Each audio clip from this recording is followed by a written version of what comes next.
ka nagsama, di maraming langoy. Oo. Palagi ka pang kasama ng lolo mo sa pamiming mo. Ang dami man ding isda ni Lolo. Lolo. Mahulog sa bangka.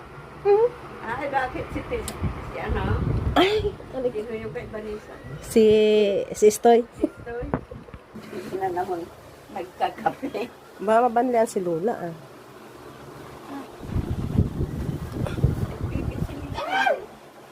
Ay, pag yan, ay hahaba yan. Pag nahuli. Wala na ano. Yun natin inuwan.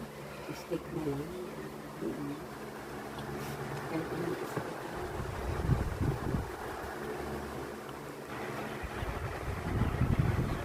And then, baka mabanlian si Lola.